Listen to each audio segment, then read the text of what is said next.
বাংলাদেশি বংশোদ্ভূত বিচারপতি সোমা সাঈদকে নিউ ইয়র্ক স্টেট সুপ্রিম কোর্টের বিচারক পদে প্রতিদ্বন্দ্বিতার জন্য আনুষ্ঠানিকভাবে মনোনীত করেছে কুইন্স কাউন্টি ডেমোক্রেটিক পার্টি। এ মনোনয়নের ফলে তিনি আগামী নভেম্বরে অনুষ্ঠিতব্য সাধারণ নির্বাচনে অন্যতম প্রধান প্রার্থী হিসেবে লড়বেন।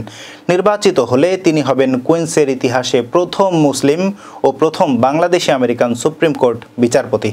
2021 সালে নিউ ইয়র্ক সিটি সিভিল কোর্টের বিচারক নির্বাচিত হয়ে যুক্তরাষ্ট্রে প্রথম বাংলাদেশি আমেরিকান বিচারক হিসেবে ইতিহাস গড়েন সোমা সাঈদ। 2022 সালের 1 জানুয়ারি দায়িত্ব গ্রহণ করে তিনি বর্তমানে 2032 সাল পর্যন্ত বিচারক হিসেবে দায়িত্ব পালন করছেন।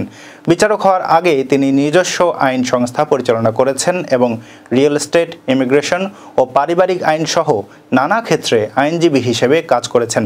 এছাড়া তিনি কুইন্স কাউন্টি উইমেন্স বার অ্যাসোসিয়েশনের সভাপতি ছিলেন। তার প্রার্থিতা ঘিরে নিউ ইয়র্কের প্রবাসী বাংলাদেশি কমিউনিটিতে উৎসব মুখর পরিবেশ তৈরি হয়েছে। গত 18 আগস্ট এক অনুষ্ঠানে তার পাশে উপস্থিত ছিলেন state senator John Liu, Queens supreme কোর্টের বর্তমান বিচারপতি ও ডেমোক্রেটিক পার্টির মনোনীত প্রার্থী গ্যারি মিরেট, মূলধারার রাজনীতিক মিজান চৌধুরী, সোহেল আহমেদ এবং ডেমোক্রেটিক পার্টির ডিস্ট্রিক্ট লিডার অ্যাট লার্জ ও আমেরিকান ইন্টারন্যাশনাল বার অ্যাসোসিয়েশনের ডিরেক্টর অ্যাটর্নি মঈন চৌধুরীও উপস্থিত ছিলেন। সোমা সাঈদের স্বামী মিজানুর রহমান চৌধুরীর পৈতৃক বাড়ি মৌলভীবাজার জেলার আকাইখুড়া ইউনিয়নে।